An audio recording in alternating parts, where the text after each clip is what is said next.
Eu quero convidar a igreja a abrir as suas Bíblias no Evangelho de Mateus, no capítulo 28.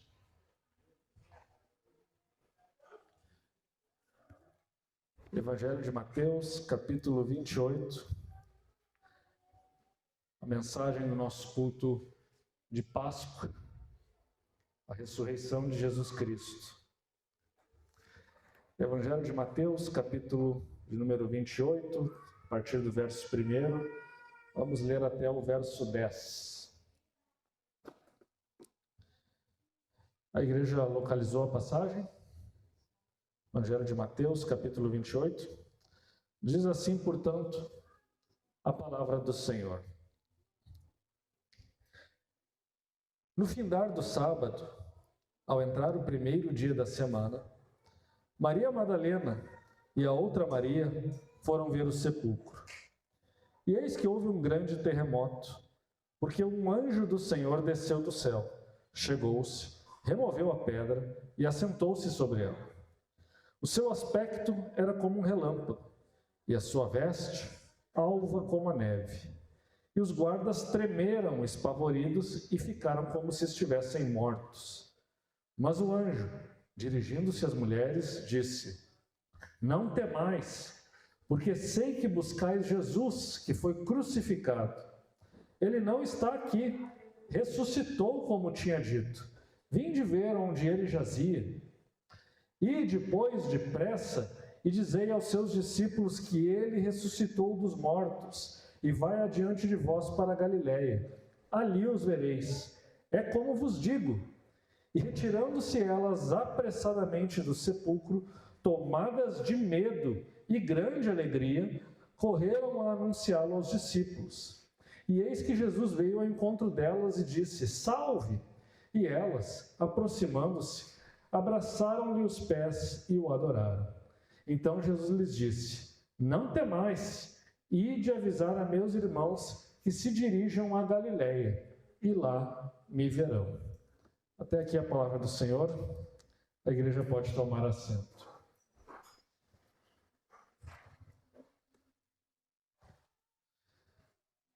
Pregar um culto de Páscoa é um privilégio.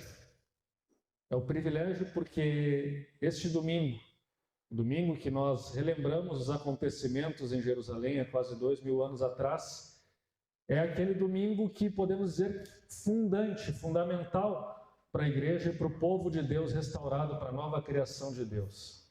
É o ato, a ressurreição de Jesus Cristo é aquele ato que dá origem a esse novo povo de Deus, a nova criação, que somos nós, a sua igreja. É, portanto, um elemento fundamental da nossa fé. E se Cristo não ressuscitou, como Paulo disse, a nossa fé é vã. Por isso, pregar no culto de Páscoa é um desafio, porque sempre pensamos que não estamos à altura da mensagem e da profundidade dessa mensagem, que é a ressurreição do Filho de Deus. Ao mesmo tempo que é um privilégio, é um desafio, portanto. E o pregador sempre se enche de temor. Ao longo dos últimos 8 anos, eu sempre preguei aqui na congregação no culto de Páscoa. E pregamos sobre praticamente todos os relatos dos evangelhos.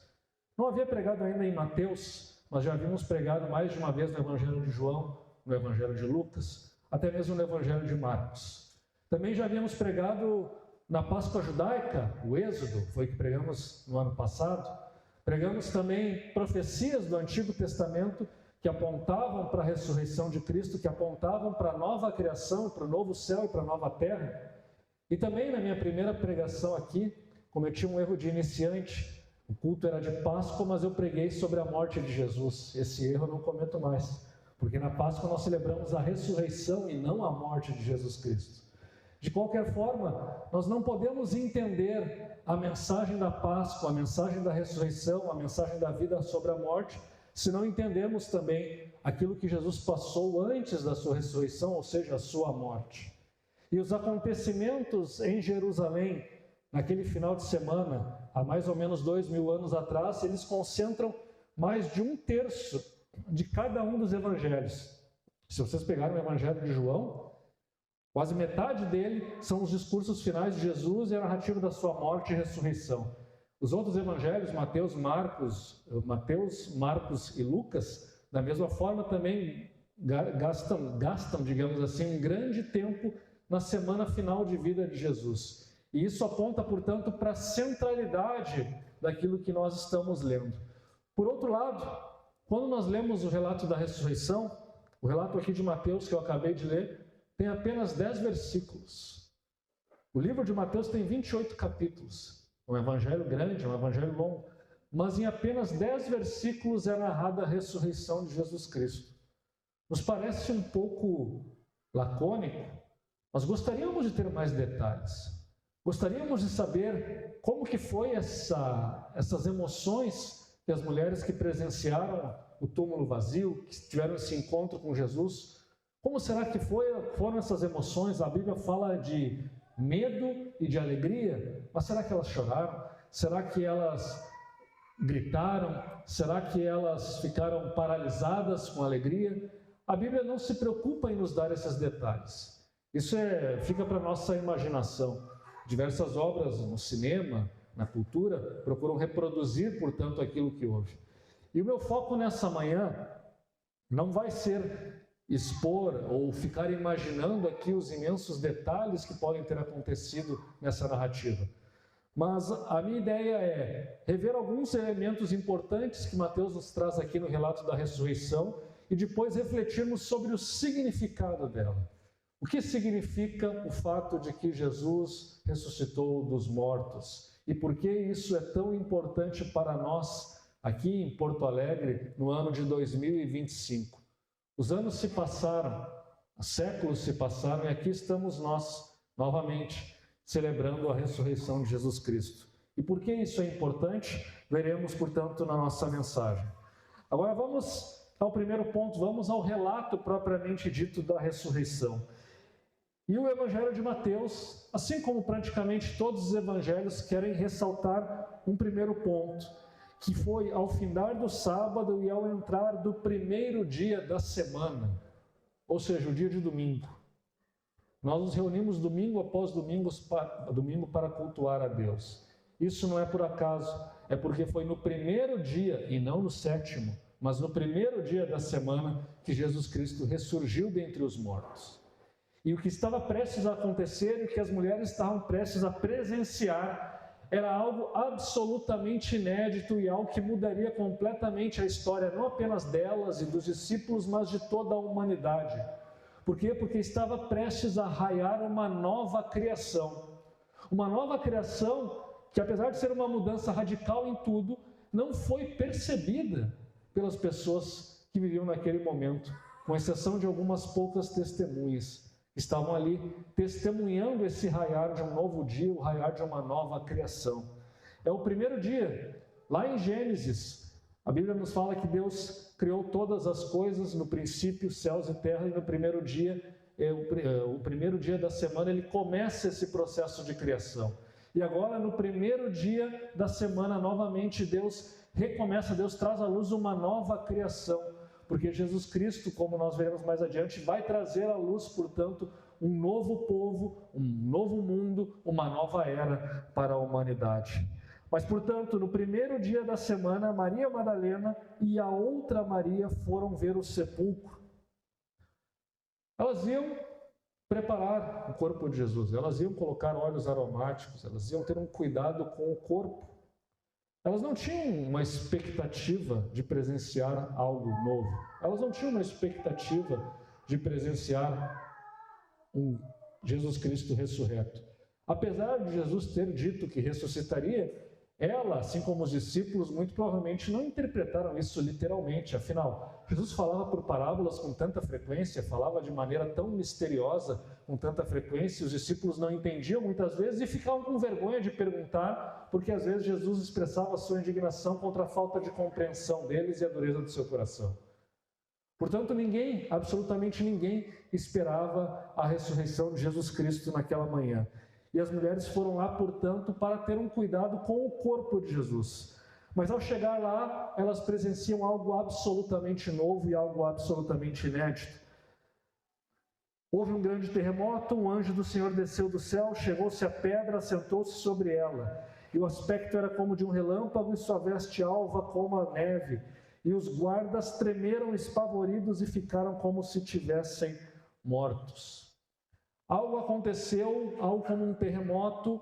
As mulheres, a Bíblia não diz que elas presenciaram esse terremoto, mas houve alguma espécie de tremor, a pedra que tapava o túmulo. Lembre-se, o túmulo era escavado numa rocha, numa montanha, e havia uma grande pedra rolada para tapar a entrada, e essa pedra era guardada pelos soldados romanos para impedir justamente que algum impostor roubasse o corpo e dissesse que Jesus tivesse ressuscitado. Mas aquela pedra foi removida sobrenaturalmente e um anjo se posicionou ali. E os guardas ficaram como que mortos no seu temor de estarem presenciando algo absolutamente aterrador e que eles também não tinham nenhuma explicação. E as mulheres chegaram e encontraram, portanto, um túmulo vazio e encontraram este ser celestial, encontraram este anjo. E a primeira reação delas foi uma reação de temor, de tal maneira que o anjo então disse, o anjo dirigindo-se às mulheres disse, não temais, porque sei que buscais Jesus que foi crucificado. Vocês estão buscando um morto. Vocês estão buscando alguém que teve uma morte terrível. Ele não simplesmente foi morto. Ele foi praticamente reduzido a nada naquela cruz. Ele foi destruído. Já falei isso em anos anteriores. A crucificação era o método mais cruel de execução já inventado pela humanidade. Era um método que não apenas visava matar, expor o prisioneiro que estava ali sendo executado, mas visava principalmente humilhar aquele prisioneiro, visava destruir, não deixar nenhum resto, nenhum resquício de honra, nenhum resquício de respeitabilidade sobre aquela pessoa. Era a absoluta e total desumanização do prisioneiro. A desumanização daquele que estava sendo executado. Jesus foi morto da maneira mais brutal que se possa imaginar. E isso era um grande escândalo. Era impossível e inimaginável para a mente judaica pensar que alguém que era um profeta de Deus poderia ter sido abandonado por Deus de tal maneira ao ponto de ter uma morte tão desonrosa, tão vergonhosa, que expôs ele de uma maneira indizível. Ele ficou praticamente sem roupas, ele não teve o seu rosto coberto, o seu rosto com o seu sofrimento, com as expressões de sofrimentos foram expostos, as pessoas assistiram aquilo publicamente. É a suprema humilhação do ser humano. E às vezes nós nos perguntamos, puxa, não bastava Jesus Cristo ter morrido? Por que ele teve justamente que ser crucificado? Afinal, Deus não é um Deus sádico que se alegra com prazer. Mas por que Jesus teve que ser crucificado? Levou muito tempo para que a igreja superasse esse trauma. Os pais da igreja eles não refletiam muito sobre por que Jesus foi crucificado. Com o passar do tempo, pensando sobre isso, a igreja se deu conta de que a crucificação e a morte de Cristo, isso é um ensino bíblico, Jesus morreu em nosso lugar, ele morreu para pagar pelos nossos pecados. E ela serve também para expor a maldade, a perversidade, a desumanização total que toma conta dos corações dos seres humanos e que escraviza a humanidade. Jesus Cristo sofreu o mal na sua condição mais extrema. Mais extrema. Ele suportou, ele não simplesmente morreu, mas ele suportou o mal. Ele suportou tudo aquilo que nós nem sequer poderíamos imaginar. Nenhum ser humano pode olhar para o sofrimento e dizer assim, poxa, eu estou sofrendo e Deus me deixou aqui sozinho, e Deus me abandonou. Não, o próprio Deus se sujeitou a esse sofrimento. A forma de vencer e a forma de expor o sofrimento foi Ele mesmo se submeter a esse sofrimento. Jesus teve uma morte, portanto, chocante, uma morte terrível. E as mulheres estavam procurando, portanto, um corpo com essas marcas dessa destruição, com as marcas dessa morte terrível que elas presenciaram.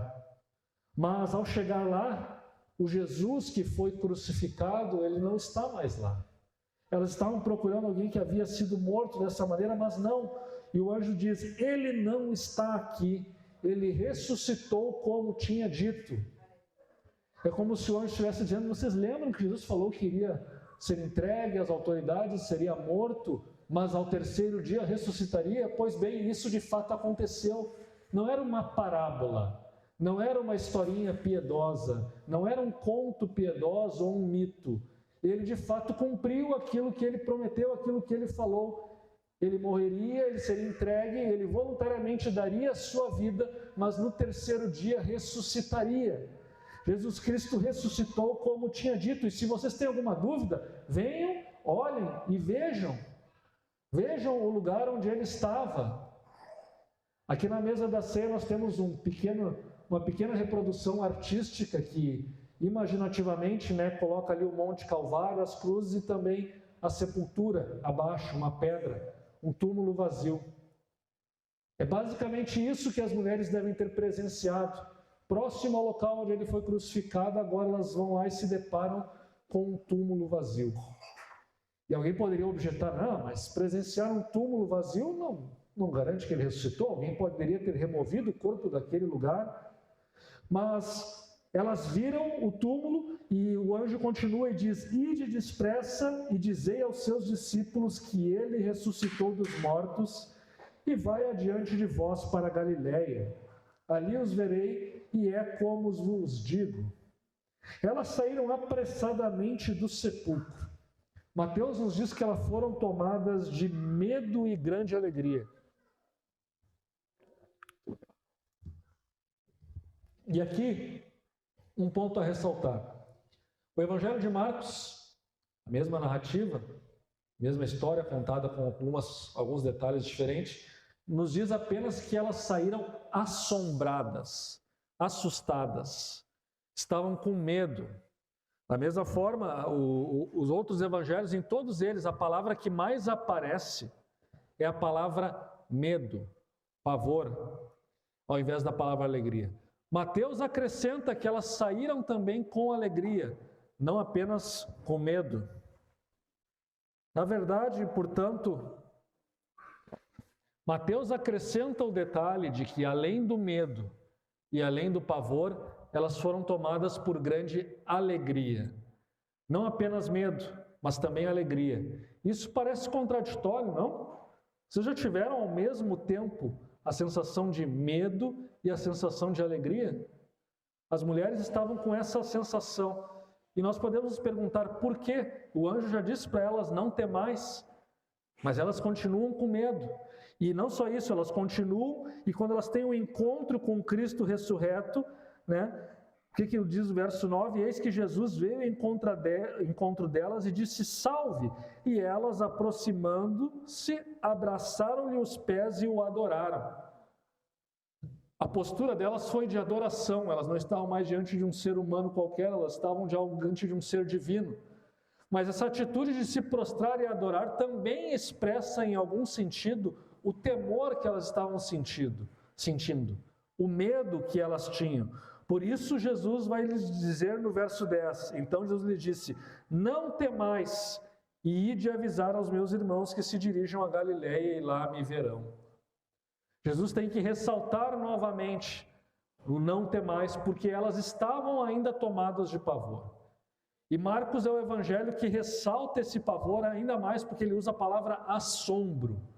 Elas estavam assombradas, elas estavam maravilhadas.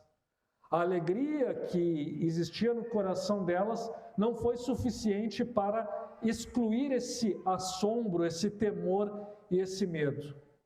E aqui nós podemos nos perguntar, e certamente houveram pessoas que pregaram dessa maneira, disseram, não, elas tinham temor, e isso está errado, esse sentimento não está certo, e o anjo disse para elas não temerem, e Jesus disse para elas não temerem, e elas continuaram com medo. Nós poderíamos também dizer que esse sentimento é um sentimento talvez de não ter entendido o que aconteceu. Mas eu particularmente acho que justamente por terem entendido de que elas estavam presenciando algo absolutamente novo e algo absolutamente inédito, elas ficaram com medo. É isso que explica a reação de medo. Não é necessariamente um medo pecaminoso, um medo que nos afasta de Deus. Vejam que elas se atiraram aos pés de Jesus e o adoraram. Elas se aproximaram de Jesus no seu medo. Elas tiveram esse contato com Cristo ressurreto e elas estão alegres porque aquele que elas imaginavam que estava morto agora está vivo e elas o adoram. Mas ao mesmo tempo elas mantêm um temor. E por que mantêm um temor? Porque aqui nós entramos então no segundo ponto da nossa mensagem de hoje, que diz respeito ao significado da ressurreição de Cristo e ao significado da Páscoa. Elas estão presenciando algo novo. Os judeus esperavam que em algum momento haveria a ressurreição dos mortos. Em algum momento da história, todos os mortos ressuscitariam.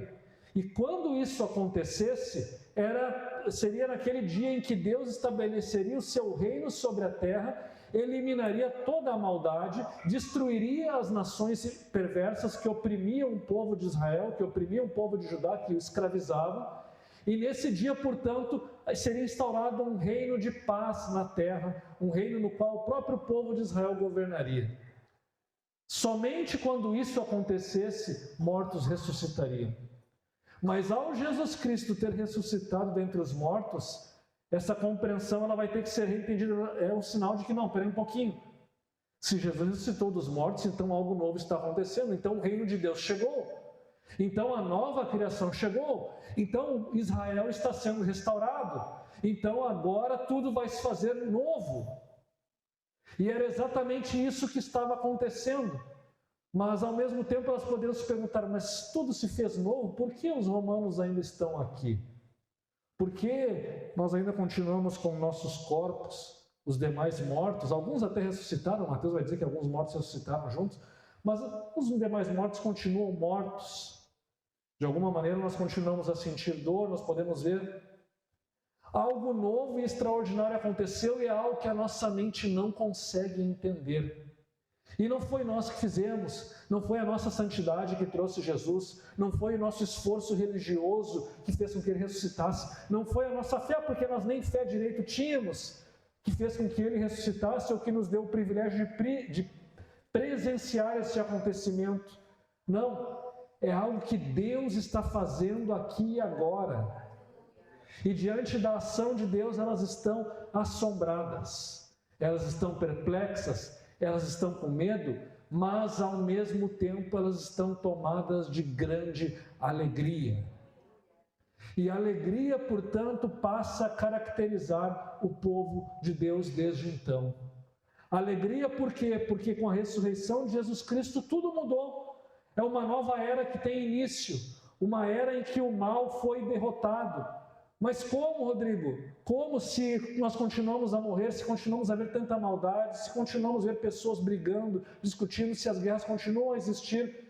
Como podemos dizer que o novo mundo de Deus chegou?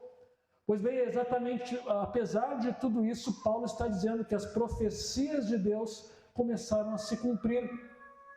E aqui é inevitável pensar nas profecias do profeta Isaías, que lá no capítulo 65 nos diz: eis que crio novos céus e nova terra, e não haverá lembrança das coisas passadas, jamais haverá memória delas. Mas vós folgareis e exultareis perpetuamente no que eu crio, porque eis que crio para Jerusalém alegria, e para o seu povo regozijo. Exultarei por causa de Jerusalém, e me alegrarei no meu povo, e nunca mais se ouvirá nela nem voz de choro, nem de clamor. Não haverá mais nela criança para viver poucos dias, nem velho que não cumpra os seus, porque morrer aos 100 anos será morrer ainda jovem, e quem pecar só aos 100 anos será amaldiçoado. Eles edificarão casas e nelas habitarão, plantarão vinhas e comerão o seu fruto.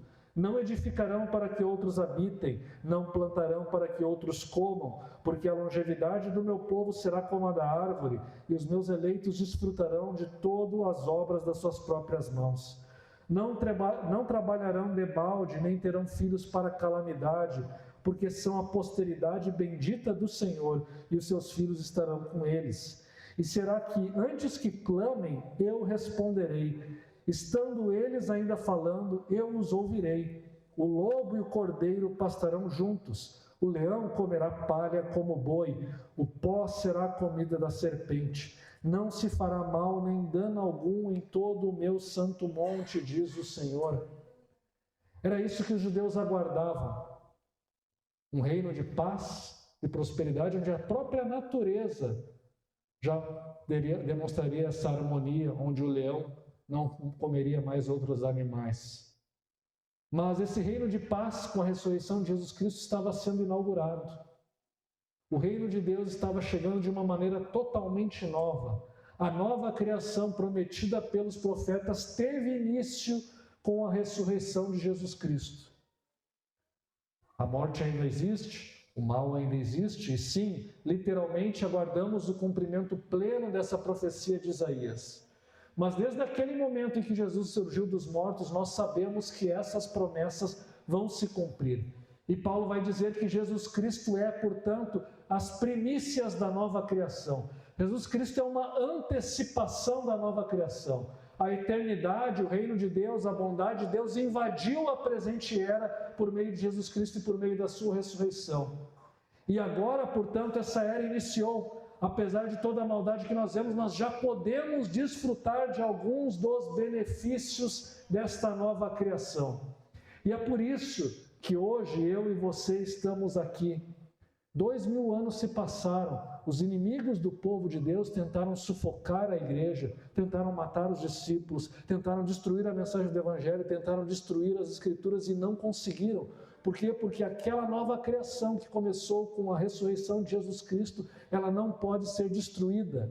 Ela prevalecerá, ela continuará e ela vai ser o agente de Deus nesse mundo até a sua completa e total transformação, quando então Cristo voltar novamente para, aí sim, de uma maneira definitiva, cumprir a profecia de Isaías, capítulo 65.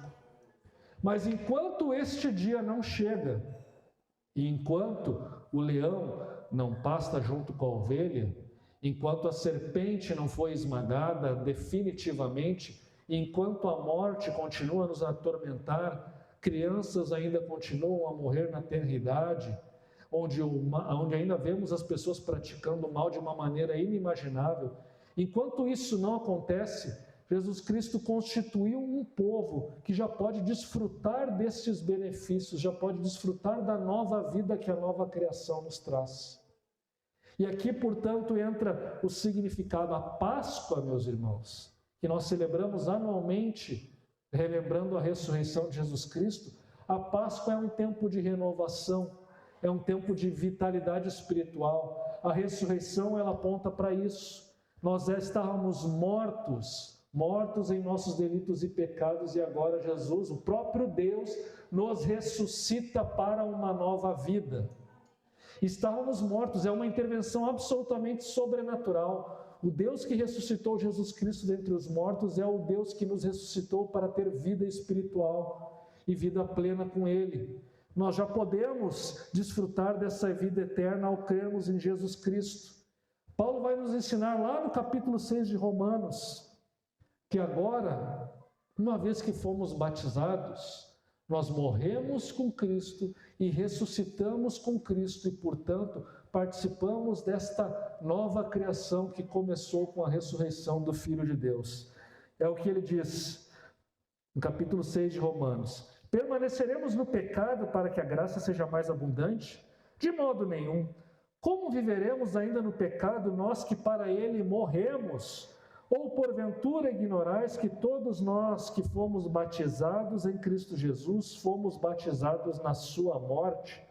Fomos, pois, sepultados com eles na morte pelo batismo, para que, como Cristo foi ressuscitado dentre os mortos pela glória do Pai, assim também nós andemos em novidade de vida. Porque se formos unidos com Ele na semelhança da sua morte, certamente o seremos também na semelhança da sua ressurreição. Sabendo isso, que foi crucificado com Ele o nosso velho homem, para que o corpo de pecado seja destruído e não sirvamos o pecado como escravos. Porquanto quem morreu já está justificado do pecado. Ora, se morremos com Cristo, cremos que também com Ele viveremos. sabedores de que, havendo Cristo ressuscitado dentre os mortos, já não morre, a morte já não tem domínio sobre ele. Pois quanto a ter morrido, de uma vez para sempre morreu para o pecado, mas quanto a viver, vive para Deus. Assim também vós considerai-vos mortos para o pecado, mas vivos para Deus em Cristo Jesus. E não reine, portanto, o pecado em vosso corpo mortal. Até a ressurreição de Jesus Cristo, nós tínhamos sistemas religiosos. As pessoas procuravam, de alguma maneira, tentar encontrar uma explicação para a morte, para o sofrimento. De alguma maneira, tentavam reconectar-se com Deus para ver se alcançava o seu favor. Elas praticavam boas obras, elas ofereciam sacrifícios. Elas, no caso dos judeus, eles guardavam a lei. Tudo era baseado no mérito e no esforço humano. Essa é a nossa tendência, achar que temos que fazer alguma coisa para mudar a nossa vida. Mas com a ressurreição de Jesus Cristo, algo novo acontece. Não somos nós que estamos fazendo algo, mas é o próprio Deus que vem e atua, intervém na história humana e muda a história completamente. E agora é o próprio Deus que, portanto, que nos dá vida. E nós agora temos a vida e somos tirados do reino da escravidão, da morte, do pecado, e somos colocados agora no reino do Filho de Deus, no reino de Jesus Cristo. E nós não servimos mais à morte, ao pecado como escravos, mas agora, e aqui o paradoxo, somos verdadeiramente livres ao sermos escravos de Jesus Cristo. Em Jesus Cristo nós podemos alcançar o potencial para o qual nós fomos criados. Em Jesus Cristo nós alcançamos a verdadeira humanidade. E não nos enganem, meus irmãos, não é uma escolha nossa, não é um poder que nós temos de seguir um caminho ou outro, e eu escolho, eu decido, eu sou o Senhor da minha vida, o Senhor do meu destino. Não é. Paulo deixa claro, nós éramos escravos do pecado e não podíamos nos libertar. Ou também Paulo diz que nós estávamos mortos nos nossos delitos e pecados e ninguém poderia nos ressuscitar dessa condição. Não havia nenhuma chance de, pelo nosso esforço moral, alcançarmos a Deus e termos vida eterna. Nenhuma, zero chance. Impossível. Mas Deus vem e faz o impossível. Ele ressuscita mortos. Assim como Cristo ressuscitou, nós agora também fomos ressuscitados nele. E fomos ressuscitados para uma nova vida, e é isso que o batismo, portanto, simboliza. Morremos com ele, e o nosso velho homem morre, e ressuscitamos com ele para uma nova vida, e Paulo diz, andemos em novidade de vida. E por isso ele também vai dizer lá na segunda carta aos Coríntios que agora, se alguém está em Cristo, é nova criatura, tudo se fez novo. Ou seja, nós já somos o novo povo de Deus, nós já somos a nova criação. Ainda estamos sujeitos ao efeito da morte, do sofrimento? Sim. Somos o povo da cruz, que carrega a cruz de Cristo? Sim. Mas ao mesmo tempo também já temos um Espírito Santo habitando em nós, já somos parte agora do novo reino de Deus, do reino da luz, fomos tirados do reino das trevas e agora podemos andar em novidade de vida e, portanto, não precisamos mais ser escravos da morte e do pecado. E não precisamos mais também temer a morte, porque a morte, sim, a morte é terrível, mas ela não é a palavra final de Deus para nós e para a nossa vida. A palavra final de Deus para o seu povo é a vida eterna. E é por isso que Paulo vai também, novamente, refletindo sobre a ressurreição de Jesus, ele vai dizer na carta aos Filipenses, no capítulo 3, quero conhecer a Cristo e o poder da sua ressurreição, a comunhão nos seus sofrimentos, conformando-me com ele na sua morte, para de algum modo alcançar a ressurreição dos mortos. Paulo, em outro momento, ele vai dizer que nós já ressuscitamos com Cristo. Aqui ele vai dizer que ele quer alcançar a ressurreição dos mortos. Essa tensão que permeia as cartas de Paulo é a tensão que permeia a nossa vida. Por um lado, meus irmãos, já somos nova criação e já participamos dos benefícios da ressurreição de Cristo. Já ressuscitamos com ele, já temos o Espírito dele habitando em nós, já temos uma nova vida e uma vida plena. Por outro lado, nós queremos conhecer o poder da sua ressurreição mais e mais. Queremos continuar nesse caminho e queremos num dia final, ressuscitar plenamente, integralmente o nosso corpo. alcançarmos o corpo transformado que Cristo já tem hoje, e alcançarmos a condição que Cristo tem para termos a vida eterna plena num corpo totalmente ressuscitado e já sem pecado, sem nenhuma chance de cometer um pecado, sem nenhuma chance de desagradar a Deus e sem nenhum tipo de sofrimento, tristeza e dor. Enquanto esse dia não chega, nós, como Paulo, largamos tudo aquilo que pode nos impedir de continuar essa caminhada, porque o nosso interesse e o nosso alvo é conhecer a Cristo e o poder da sua ressurreição. A ressurreição de Cristo libera um poder para a nossa vida. E agora, se por um lado nós sofremos como Ele sofreu, ao mesmo tempo temos a garantia de que algum dia participaremos de toda a sua glória, como Ele já participa dessa glória hoje, reinando soberanamente e eternamente. É esse, portanto, poder da ressurreição, poder que cria algo novo, poder que cria um povo novo, é esse poder que foi liberado naquela manhã de domingo em Jerusalém há quase 2000 anos atrás. E nós que somos seu povo, só somos seu povo por causa deste poder da ressurreição do Filho de Deus. E eu quero, portanto, então, trazer aqui algumas reflexões e aplicações práticas para a nossa vida à luz dessa mensagem. Eu quero duas aplicações, são duas aplicações um pouquinho maiores, mas são duas aplicações relevantes. Que áreas? Pensem bem, como eu falei aqui, a ressurreição de Jesus Cristo dá origem a uma nova criação. Ela forma um novo Israel, um novo povo de Deus renovado, reconstituído. Agora, todo aquele que crê em Cristo é povo de Deus. E agora, esse povo de Deus recebe o Espírito Santo e pode viver em novidade de vida. Agora, uma vez que nós ressuscitamos com Cristo, como Paulo diz lá no capítulo 6, nós não podemos ressuscitar se antes não tivermos morrido. Ressurreição pressupõe a morte em primeiro lugar. Não há ressurreição sem morte. A ressurreição é obra de Deus. E, em algum sentido, a nossa morte é obra nossa, mas também, quando nós somos batizados, simbolicamente ali nós morremos com Cristo.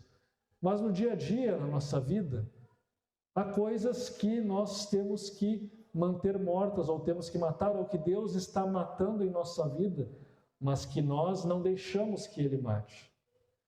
Agora pense, portanto, como podemos fazer parte dessa nova criação? O que deve morrer do nosso velho Adão para que a nova criação de Deus floresça em nossa vida? Certamente há aspectos da nossa velha natureza, do nosso velho Adão, que apesar de estarem mortos, eles continuam ali a causar algum transtorno. E nós nos apegamos a certos modos de vida, a certos pecados de estimação, certas perspectivas sobre o que é importante para nós, aquilo que nós colocamos no nosso coração. Essas coisas, para que a nova vida de Cristo floresça em nós, precisam morrer. E o convite que eu faço para você nessa manhã é refletir: que coisas precisam morrer? Que aspectos do nosso ser precisam morrer? E o que aconteceria se nós abríssemos mão, parássemos de tentar manter vivas essas coisas, esses desejos, esses ídolos, esses pecados? O que poderia acontecer se nós de fato deixássemos mortos, deixássemos morrer, se nós de fato sufocássemos? Que mudanças em nossa vida poderiam acontecer? Se a Páscoa é um tempo de renovação espiritual, é um tempo de ressurreição, é um tempo de renovarmos os nossos caminhos, esse é o dia para pensarmos a respeito disso. O que em nós deve morrer? O que em nós devemos abandonar? Na verdade, tudo. Todo o nosso eu deve morrer para que possa ressurgir uma nova criação. Mas apesar disso, há algumas coisas que permanecem, que continuam e com as quais nós temos que lutar. O pecado não terá domínio sobre vós, como diz Paulo em Romanos 6. Mas a nossa experiência diária, nós percebemos que ele continua a nos atormentar. E Deus quer matar, Deus quer eliminar. Então nós devemos deixar que Deus faça com que o pecado morra em nossas vidas, para que a vida de Deus floresça, para que surja ali talvez uma nova fé, um novo amor, uma nova esperança, uma esperança renovada, uma fé renovada, o poder da ressurreição de Deus florescendo em nossas vidas. Ele vai acontecer e ele vai aparecer quando nós deixarmos morrer o nosso velho Adão. Essa, portanto, é a primeira aplicação. Agora, a segunda aplicação, pensando aqui não tanto naquilo que tem que morrer, mas pensando na ressurreição de Cristo e na antecipação da consumação final, quando nós teremos uma vida plena já sem pecado. Isso acontecerá. Essa é uma promessa de Deus para a nossa vida. Mas enquanto isso não ocorre, nós continuamos a viver no mundo presente. E como a nossa vida nesse mundo e nessa era é impactada pela verdade da ressurreição de Jesus Cristo. E isso é um fato, não é um mito, não é uma história, é um acontecimento histórico. Cristo de fato ressuscitou dentre os mortos. Mas ok, você pode estar pensando, ok, Jesus ressuscitou dentre os mortos. Agora, como isso impacta a minha vida hoje?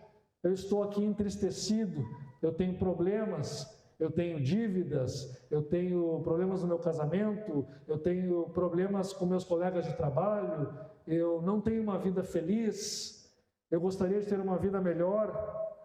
De que maneira a ressurreição de Jesus Cristo nos impacta em todos os dilemas, em todos os desafios que enfrentamos na nossa vida? O quanto esse futuro de Deus, esse futuro reino de Deus prometido e que começou a se cumprir na ressurreição, impacta as nossas escolhas no tempo presente? Vejam, se nos é prometido um tempo de paz, o quanto essa esperança e essa promessa de paz impacta nos nossos relacionamentos, para que sejamos promotores da paz de Deus e da reconciliação de Deus, ao invés de sermos promotores de conflitos e de divisões. Como você encara o sofrimento? Se a ressurreição de Jesus Cristo nos dá a certeza de que a morte, o mal e o sofrimento foram derrotados, como que você encara o sofrimento no tempo presente? Como que você encara as suas doenças, as suas angústias, as suas crises financeiras, o mal-estar, talvez com familiares, com amigos, com parentes, que lhe causa dor? Será que a ressurreição de Jesus Cristo enche você de esperança e lhe dá força para encarar o sofrimento? Um dos líderes da igreja antiga, Tertuliano, disse que ele se converteu não porque ouviu a pregação, mas porque ele tinha inveja dos cristãos. Essa é a palavra, inveja. Porque ele olhava para os cristãos e via aquele povo que sofria, era perseguido, perdia a posição social por professar a fé em Jesus Cristo, e ele via naquele povo uma alegria e uma felicidade que ele não entendia o motivo. E ele desejava ter aquela alegria, aquela felicidade, porque eles estavam sofrendo, mas ao mesmo tempo também tinham motivos para se alegrar. Mas que motivos para se alegrar eles tinham em meio a tanta desgraça na vida deles? E ele foi entender quando conheceu Jesus Cristo e a esperança da ressurreição e a esperança da nova vida, a nova criação, que aquele povo, aquela igreja já era, naquela época mesmo sendo perseguida pelo Império Romano. Eles eram a nova criação de Deus e, portanto, um testemunho do que Deus estava fazendo no mundo e da salvação de Deus que estava invadindo a nossa era presente. A ressurreição de Cristo, portanto, meus irmãos, ela deve ser aquele nosso antídoto em meio ao sofrimento para nos fortalecer, para nos permitir passar por esses momentos de sofrimento. Isso não significa, de maneira nenhuma, meus irmãos, que eu estou aqui minimizando o sofrimento de vocês. Nós vamos chorar, nós vamos sofrer, nós vamos clamar, nós vamos muitas vezes fazer como salmista, clamando a Deus, como se Deus, por que tu nos abandonaste? Nós vamos ter momentos que nós vamos ver a presença de Deus, mas ainda assim, nesses momentos, nós podemos recorrer à Escritura, e recorrer à esperança da ressurreição, recorrer à realidade do Cristo ressurreto que nos acompanha e está conosco por todos os dias. Portanto, a ressurreição de Cristo nos deve dar força em meio aos nossos desafios e aos nossos sofrimentos diários. Mas isso significa que em nossas deficiências, em nossas enfermidades, nós temos esperança. E não apenas, meus irmãos, e evidentemente que nós temos a esperança de uma cura, por exemplo. Sim, temos esperança, porque também nós recebemos a ordem de orar, de interceder, de clamar e de pedir. Mas também nós sabemos que se a cura não vier, nós sabemos que o sofrimento, a morte, não são a palavra final de Deus, e que a ressurreição de Jesus Cristo garante que o nosso corpo será ressuscitado no último dia. Os discípulos, os apóstolos viam grandes milagres, mas eles não tiveram vida eterna, eles também morreram. Alguns deles pagaram com a sua vida, outros provavelmente também morreram de enfermidades e não foram curados, mas eles ainda assim tinham a certeza da ressurreição final. A ressurreição de Jesus Cristo nos confortava e nos dava força em meio a essas dificuldades da vida, em meio a essas fraquezas da sua vida. Agora, considerando também que por professarmos a fé de Jesus Cristo, nós pagaremos um alto preço, talvez a nossa reputação, talvez a maneira como o mundo nos escolha, talvez o nosso trabalho, em alguns lugares as pessoas pagam com a sua liberdade ou com a sua vida. A ressurreição de Jesus Cristo nos daria força para suportar todo e qualquer tipo de perseguição, todo e qualquer tipo de cruz que nós temos que carregar por servir a Cristo? Você está disposto a seguir a Cristo, custe o que custar? Se você pensa que isso é difícil, lembre-se, é o que Paulo fala para Timóteo, lembra-te de Jesus Cristo ressuscitado dentre os mortos.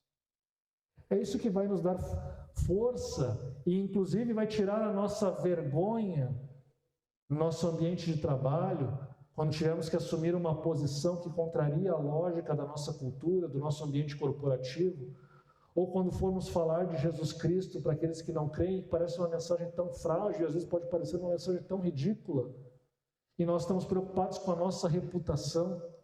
Mas, meus irmãos, se Cristo ressuscitou dentre os mortos, a nossa reputação é o que menos importa agora. Se Cristo ressuscitou dentre os mortos, nós não temos motivo para andarmos com medo e envergonhados, porque o poder da ressurreição habita em nós que professamos a fé em Jesus Cristo. Esse poder da ressurreição tem que impactar, portanto, o modo como nós vivemos e o modo como nós professamos a nossa fé. E aqui entra talvez o desafio final. Como você encara a morte? A morte, a possibilidade da morte, a morte de um ente querido. Recentemente, essa semana, nosso irmão Isaac perdeu seu pai. A morte, quando ela vem, quando ela alcança os nossos entes queridos, ela nos afeta, ela nos derruba, nós sofremos. Agora, se vocês forem comparar um velório cristão de um velório totalmente secularizado, de um ateu, vocês vão perceber que naquele velório secularizado não há esperança. As pessoas podem falar coisas bonitas, elas podem, em vez de pensar no futuro, elas pensam no passado. Vamos celebrar a vida do fulano de tal, o que ele fez, como ele foi bom, como ele foi maravilhoso. Mas da perspectiva cristã, isso não é. Nós não estamos aqui celebrando o passado, nós estamos, na verdade, olhando para o futuro. A esperança cristã olha para o futuro e ela sabe que a morte, o que aconteceu, não é a palavra final de Deus e, portanto, nós temos esperança. Isso não significa que eu vou sair dando pulos de alegria num velório, não, isso seria até falsidade, uma forçação de barra, mas significa sim que nós temos esperança, significa sim que nós podemos levantar as nossas cabeças, prosseguir a nossa vida e não prosseguir com as nossas vidas como se nada tivesse acontecido, mas prosseguir as nossas vidas sabendo que há esperança, sabendo que há um futuro. E há um futuro de esperança para os nossos entes queridos que se foram, e há um futuro de esperança para nós, que um dia seguiremos por esse caminho. E, portanto, a morte, apesar de não desejarmos de maneira alguma, até porque ela é nosso inimigo, a morte não é a palavra de Deus e nós não tememos a morte da mesma maneira que o incrédulo teme. Por quê? Porque nós sabemos pela ressurreição do Filho de Deus que ela não é a palavra final de Deus para nós. Ela nos dá esperança e ela também nos ajuda a vencer o medo da morte. A Bíblia vai dizer em Hebreus que ele libertou aqueles que estavam presos ao medo da morte. Ou seja, todos nós. Assim, a ressurreição de Jesus Cristo deve nos dar esperanças e uma nova força para viver. Você tem esperança? Você tem essa força para viver? Se você não tem, hoje é dia de renovar essas esperanças. Hoje é dia de se renovar nesse poder da ressurreição. Hoje é dia de novamente ter esse reencontro com Cristo ressurreto no poder do Santo Espírito. Ele está aqui presente entre nós essa manhã. E Ele está aqui oferecendo gratuitamente esse poder. Ele está aqui oferecendo essa renovação. Ele quer renovar a sua vida, Ele quer renovar o seu casamento, Ele quer renovar o seu trabalho, Ele quer renovar a maneira como você encara os acontecimentos no seu dia a dia. Ele quer lhe dar uma vitalidade espiritual renovada. Ele quer reavivar a sua fé. Ele faz por meio da palavra e fará também por meio da ceia, da mesa da qual participaremos do pão e do cálice. Ele tem esse poder e Ele fará. Portanto, se você está numa situação de marasmo, numa situação de indiferença espiritual, clame a Ele nessa manhã, clame pela sua misericórdia, clame para que Ele renove as suas esperanças. E se você nessa manhã está alegre, alegre pela ressurreição, alegre por tudo aquilo que ela representa, por tudo aquilo que ela simboliza, alegre por poder fazer parte dessa nova criação, continue se alegrando, continue nesse espírito de celebração, participe da mesa do Senhor com alegria, vá para a sua casa, para o seu lar com as suas forças renovadas, compartilhe, proclame a ressurreição, compartilhe a mensagem do reino de Deus, compartilhe a mensagem de que há esperança para o mundo, compartilhe a mensagem de que Deus está renovando todas as coisas e a renovará plenamente no último dia. Compartilhe a esperança, meus irmãos. Nós somos chamados a ser o povo da esperança e o povo da alegria. Alegrem-se na presença do Cristo ressurreto nessa manhã. Que o Deus de paz possa fortalecer, portanto, os nossos corações e possamos sair daqui alegres verdadeiramente. Aquela alegria que nada pode eliminar, que nada pode acabar. Vamos nos colocar em pé e vamos orar e nos colocar na presença do Senhor. Enquanto eu estiver orando, portanto, clame a Deus. Se você está na indiferença, clame para que Ele alegre o seu coração. Se você está alegre, clame para que Ele deixe mais alegre e mantenha você alegre ao sair da casa do Senhor e ao viver a sua vida e a continuar a viver no poder da ressurreição no seu dia a dia. Ele prometeu que assim será, Ele tem o poder de fazer assim. Portanto, creia, clame e receba a graça e o poder de Deus que vem pelo seu Espírito. Oremos. Deus eterno, nessa manhã em que relembramos, Senhor, a ressurreição do Teu Filho Jesus Cristo, nessa manhã que relembramos, Senhor, a nova criação que teve origem ali naquele dia, nessa manhã que relembramos que as promessas da ressurreição também são nossas, são para a nossa vida, elas prometem uma nova vitalidade espiritual, elas prometem comunhão contigo, elas prometem, Senhor, que agora pertencemos a Ti e não mais ao reino da morte e do pecado. Nós clamamos, Senhor, para que essas verdades que nós relembramos, Senhor, que elas se tornem nossas verdadeiramente, que possamos nos apropriar delas, que elas possam impactar nossa vida, que elas possam nos transformar. Que onde, Senhor, houver indiferença espiritual, onde houver morte espiritual, Tu possa trazer vida, Senhor, pelo poder da Tua ressurreição. E para aqueles, Senhor, que já estão vivos no Teu poder, Senhor, que Tu possa continuar a mantê-los nesse caminho, Senhor, experimentando esse poder da ressurreição. que possam, Senhor, continuar testemunhando deste poder, Senhor, da ressurreição, que possam, Senhor, continuar, que possamos todos continuar como o teu povo, Senhor, transmitindo a tua mensagem, transmitindo o teu evangelho e mostrando aquilo que tu está fazendo no mundo, Senhor. Que possamos ver a tua ação, Senhor, no nosso coração, no coração das pessoas, que possamos ver mais e mais, Senhor, o teu mundo sendo transformado pela tua igreja, pelo teu reino, pelo teu evangelho, e que possamos aguardar com expectativa, Senhor, o grande dia, quando tu virá para implantar definitivamente o teu reino, Senhor. Até esse grande dia, que possamos manter a nossa esperança com firmeza, com alegria, sempre no poder da ressurreição do teu Filho Jesus Cristo. Assim nós oramos, em nome de Jesus. Amém. Amém.